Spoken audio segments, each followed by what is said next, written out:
Hello நண்பா, நம்ம இந்த வீடியோல என்ன பார்க்க போறோம்னா லெஜெண்ட் ஆஃப் ஸ்கைலார்ட் எபிசோட் நம்பர் 17 தான் பார்க்க போறோம். அதுக்கு முன்னாடி புதுசா யாராவது வந்திருந்தீங்கன்னா மறக்காம லைக் பண்ணிட்டு சப்ஸ்கிரைப் பண்ணிட்டு பெல் ஐக்கான் கிளிக் பண்ணிக்கோங்க. இப்போ எபிசோட பார்க்க ஆரம்பிக்கலாம். எபிசோட் ஸ்டார்டிங்ல அந்த ஃபயர் கிளான் லீடர் என்ன சொல்றாருன்னா, நம்ம மாஸ்டர் கிட்ட உன்னை கொல்லுங்கிறது எனக்கு ரொம்ப நாள் ஆசை, அதனால இந்த வாட்டி உனக்கு கொல்ல போறேங்கிற மாதிரி சொல்லிட்டு இருக்கான். அதை கேட்ட நம்ம மாஸ்டர் என்ன சொல்றாங்கன்னா, உனக்கு அப்படி பண்ணணும்னு ஆசை இருந்தா பண்ணிக்கோ, ஆனா அதுக்கு முன்னாடி நான் உன்கிட்ட சொல்றேன், நான் உன்கிட்ட ஒரு பெட் கட்டுறேன். அதாவது நான் இந்த மேட்ச்ல தோத்து போயிட்டேன்னா என்னோட டிசபிள்ஸ் எல்லாருமே உன்கிட்ட சர்வெண்டா வேலை பார்ப்பாங்க. அதே சமயத்துல நீ தோத்து போயிட்டேன்னா நீ இனிமே இந்த பக்கமே வரக்கூடாது, க்ளோஸ் செட்டுக்கு எந்த விஷயமும் நீ பண்ணக்கூடாதுங்கிற மாதிரி சொல்லிட்டு இருக்கான். அதை கேட்டதுக்கு அப்புறம் இந்த ஃபயர் கிளானோட எழுத சிரிச்சுக்கிட்டே, அப்படியா, அப்ப நான் ஃபர்ஸ்ட் உன்னை கொண்டுறேன், அதுக்கப்புறம் இதை பத்தி எல்லாம் பேசலாங்க. ஒரு ஃபயர் அட்டாக் கிரியேட் பண்ணி அப்படியே நம்ம மாஸ்டர் அட்டாக் பண்றான். அந்த அட்டாக் இவர் என்ன பண்ணாலும் ஒரு ப்ரொடக்ஷன் ஃபீல்டு மாதிரி போட்டு ப்ரொடக்ட் பண்ணிட்டு இருக்காரு. அப்போ பயங்கரமா வைப்ரேஷன் ஆகுது. அந்த இடத்துல அந்த ஃபயர் அட்டாக் டாமினேஷன் பண்ணிட்டு இருக்க மாதிரி இருக்கு. அப்போ மாஸ்டர் அப்படியே போய் தூரமா போய் தள்ளி போய் விழுறாரு. அதுக்கப்புறம் என்ன சொல்றேன்னா, இன்னும் பத்தல போல இருக்குங்கிற மாதிரி என் உடம்புக்குள்ள ஃபயர் கார்டை வெளில வர வைக்கிறேன்னு சொல்லிட்டு ஒரு ஜாயின்ட் ஃபார்மேஷன்ல ஒரு ஃபயர் கார்டை வெளில வர வைக்கிறான். இது டிவைன் பவர். அந்த பவர் வச்சு பார்த்துட்டு இருக்கான் இவன். அதெல்லாம் பார்த்தா மாஸ்டர் மறந்து போறாரு. அப்ப அந்த ரோகி, என்னப்பா டிவைன் பவரா, என்னால நம்ப முடியல. அப்ப அந்த சோடுக்கான என்ன சொல்றான்னா, இது பிளாக் ஃபயர் தானே, அதாவது காட் ஆஃப் பிளாக் ஃபயர், இது என்னால நம்ப முடியல. இவங்க செட்ல இருக்கவங்க இந்த லேமுக்கு போற அளவுக்கு பவர்ஃபுல் ஆயிட்டாங்களா? அப்ப நம்ம எழுத என்ன சொல்லிட்டு இருக்கானா, அந்த ஃபயர்ல எழுத உன்னை நீ முடிச்சுட போனா. அப்ப அந்த ரோகில யாரா அவன் இவ்வளவு பவர்ஃபுல்லா இருக்காங்கிற மாதிரி பார்த்துட்டு இருக்கான். அப்போ ஒரு அட்டாக் மாதிரி அட்டாக் பண்ண வரா, மாஸ்டர் ஈஸியாவே ஜம்ப் பண்ணி தப்பிச்சிட்டாரு. ஆனா ஃபயர் கார்டு பயங்கரமா அட்டாக் பண்ண ட்ரை பண்ணிட்டு இருக்கான். அப்ப நம்ம மாஸ்டர் இருக்கார்ல, அவரு என்ன பண்ணாருன்னா ஒரு சீலிங் மாதிரி வெளில வர வச்சு அவர் டிராகனை வெளில வர வைக்கிறாரு. அந்த இடத்துல வந்ததுக்கு அப்புறம் மாஸ்டர் என்ன சொல்றாருன்னா, டிராகன் அட்டாக் பண்ண அனுப்புறேன் அந்த ஃபயர் கார்டை.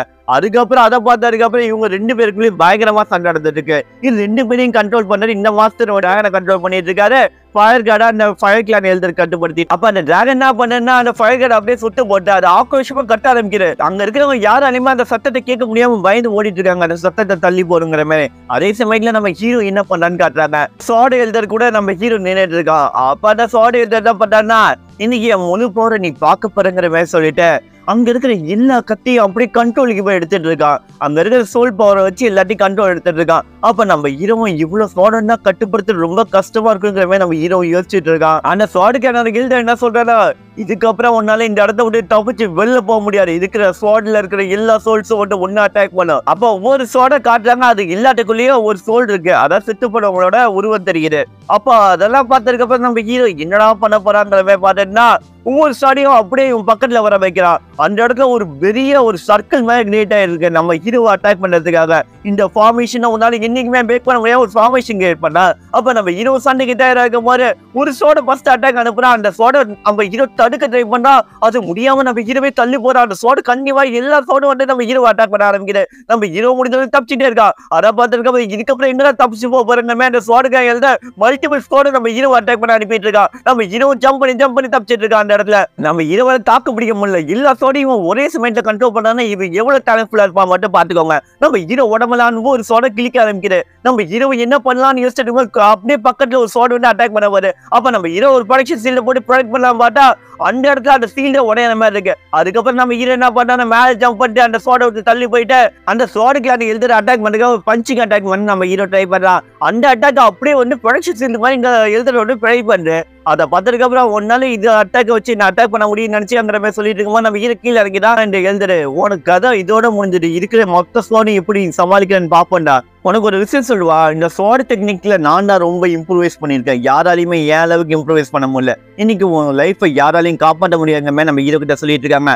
அப்ப நம்ம ஹீரோ அங்க ஒரு சோடு உடஞ்சவருக்கு அப்புறம் அந்த சோல்ஸ் எல்லாம் அப்படியே எங்கேயோ போற மாதிரி இருக்கு. அது எங்கடா போறங்கிற மாதிரி நம்ம ஹீரோ பார்த்தா இந்த எழுதருக்கு அந்த பவரை கொடுத்துட்டு இருக்கு. அதெல்லாம் பார்த்ததுக்கு அப்புறம் என்னால நம்ப முடியல, இந்த கிரஷை எப்படின்னா நீ கிரியேட் பண்ணன, ஒரு உயிரை சாக்ரிஃபைஸ் பண்ணி ஒரு சோல்ல மிங்கிள் பண்றதெல்லாம் பைட்டி கடத்தானா அவங்களுக்கு நீ பண்ற விஷயம் எல்லாம் பிடிக்கும்னு நினைக்கிற செட்டு போடுவங்க எல்லாருக்கும். அப்ப இந்த எழுத என்ன சொல்றான்னா, எனக்கு அதெல்லாம் முக்கியமே கிடையாது, அவங்க இல்லை என் வேலைக்காரங்க தான், நீ சொன்ன ரைட் தான், இவங்க எல்லாருக்கும் விருப்பம் இல்லாம தான் என் கூட இருக்காங்க, அவங்களுக்கு வேற வழி இல்லைல்ல, நான் மட்டும்தான் அவங்களை இப்ப கண்ட்ரோல் பண்ணிட்டு இருப்பேன், சாக்ரிஃபைஸ்ல ஒரு மேட்டர் இல்லைங்க நம்ம சொல்லிட்டு இருக்கான். அதை கேட்ட நம்ம ஹீரோ எவ்வளவு நாளைக்கு உன்னால அவங்களை கட்டுப்படுத்த முடியும்னு நினைக்கிறேன். அதெல்லாம் கேட்டுன்னா அந்த சோல்ல லைட்டா சேர்த்து அவரு அங்க இருக்கிற சோல்ஸ் எல்லாம் வந்து நம்ம ஹீரோ சொல்றதுக்குலாம் ஏத்துக்கிறாங்க. அதெல்லாம் பார்த்ததுக்கு அப்புறம் இந்த ஸ்வாடுக்குலாம் நான் எழுதாரு, என்னடா பண்ணிட்டு இருக்க, இப்ப இவங்க எல்லாரையும் கன்வின்ஸ் பண்ணி என்ன பண்ண போற, இவங்களால எதுவுமே பண்ண முடியாது. அப்ப நம்ம இது என்ன சொல்றேன், அங்க இருக்கிற ஸ்வாடு எல்லாத்தையுமே உங்களோட சோல்ஸ் தான் ரிலீஸ் ஆகாம கட்டுப்பாட்டுல இருக்கா, நீங்க எல்லாருமே ஈக்குவலான ஒருத்தவங்க தான், உங்களுக்கு தான் எல்லாரையுமே மதிக்கிறேன், உங்களுக்கு இப்படி ஒரு நிலைமை வந்திருக்கு, இவரை நம்ம சும்மா ஒண்ணுவா யோசிச்சு பாருங்க, நீங்க எனக்கு சப்போர்ட் பண்ணீங்கன்னா உங்க சோல்ஸ் எல்லாத்தையுமே நான் ரிலீஸ் பண்றேங்க நம்ம சொல்றான். சொன்னதுக்கு சில ஸ்வாட்ஸ் தான் வந்து நம்ம ஹீரோட கண்ட்ரோலுக்கு வர ஆரம்பிக்கிறேன். நம்ம ஹீரோ சொன்னதெல்லாம் கேட்டதுக்கு அப்புறம் அதெல்லாம் பார்த்ததுக்கு அப்புறம் அந்த ஸ்வாடுக்கான எழுதுற ஷாக்ல இருக்க மாதிரி நம்ம ஹீரோ என்ன சொல்றேன்னா, லைஃப் ஃபோர்ஸை ஏமாட்டி இப்படி ஒரு விஷயத்தை நீ பண்ணிட்டு இருக்கிறதுக்கு உனக்கு அந்த தண்டனை நீ கிடைக்க போடுங்க நம்ம ஹீரோ அவன் சட்டியை யூஸ் பண்ண ஆரம்பிக்கிறா. அதை பார்த்துருக்க வேண்டிய எழுதுற என்ன சொல்றா, ஏன் இவன் பேச்செல்லாம் கேட்கறீங்களா, நீங்க ஏன் கண்ட்ரோல் தான் தொடங்குறவே. அப்போ ஒரு ஃபார்மேஷன் மாதிரி இவன் கிரியேட் பண்ணி அங்க இருக்க பாதி ஸ்வாடை வந்து இவன் கண்ட்ரோலுக்கு எடுத்துடா. அப்ப நம்ம ஹீரோ அட்டாக் பண்ண அனுப்புறா.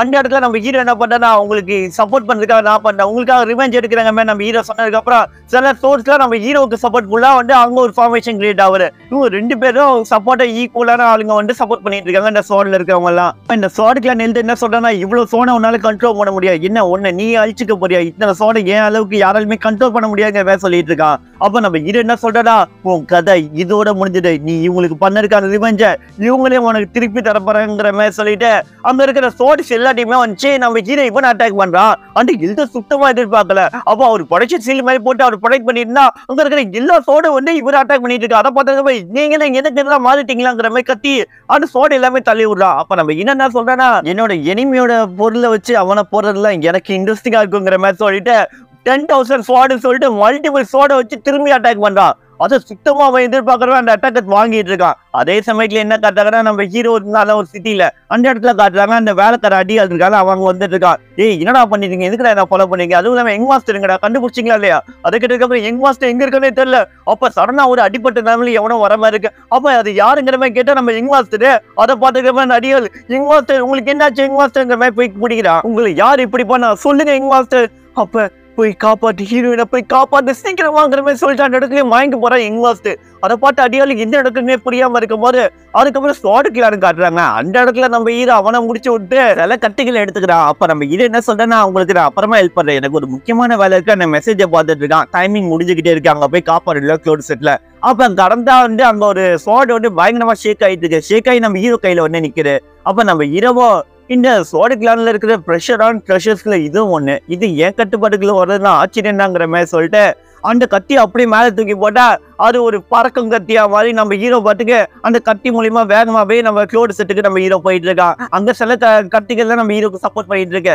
அங்க என்ன நடக்குதுன்னா, நம்ம க்ளோட் செட்டோட மாஸ்டர் பயங்கரமான ஒரு டிராகனை வச்சு அந்த ஈவில் கார்டை அட்டாக் பண்ணிட்டு இருக்கான். அந்த ஈவில் கார்டை சமாளிக்க முடியல, எதுவுமே அந்த இடத்துல பண்ண முடியல. அப்ப ஹீரோட மாஸ்டர் என்ன பண்றாருன்னா, அவரோட இன்னொரு போதை வெளில வைக்கிறாரு, ஹேண்ட் ஷைனிங் அட்டாக்ங்கிறவே ஒரு அட்டாக் பண்றாரு. அதை பார்த்ததுக்கு அப்புறம் இந்த ஃபயர் கிளான் எழுதுறோம் அந்த அட்டாக் பண்றாங்க. ஆனா முடிஞ்ச அளவுக்கு நம்ம மாஸ்டரோட அட்டாக் நம்ம பயங்கரமா வந்து அந்த ஃபயர் கிளானையும் சேர்த்து அட்டாக் பண்றேன். அது சுத்தமா எதிர்பார்க்கறதுக்கு எல்லாருமே பயங்கரமா ஷாக் ஆகுறாங்க. அப்ப அந்த ரோகி பையன் இவன் இப்ப இன்னும் கொஞ்ச நாள் இவ்வளவு அளவுக்கு மாஸ்டர் போனா இந்த விஷயங்கிற மாதிரி. அப்ப அந்த ஸ்வாட்கான எழுதுறது எனக்கு தெரிஞ்சு இந்த ஸ்டைலர் தான் இவனுக்கு சொல்லி கொடுத்துருப்பாங்க, அதனாலதான் இது ரொம்ப பவர்ஃபுல்லா இருக்கு. அப்ப அந்த அட்டாக்கால செமையா பாதிக்கப்படுறானோ, அந்த அட்டாக் அப்புறம் டிஃபீட் ஆயிடுது. அதெல்லாம் பார்த்ததுக்கு அப்புறம் ரோகி இப்ப என்ன இவன் தோத்து போயிட்டானா என்ன.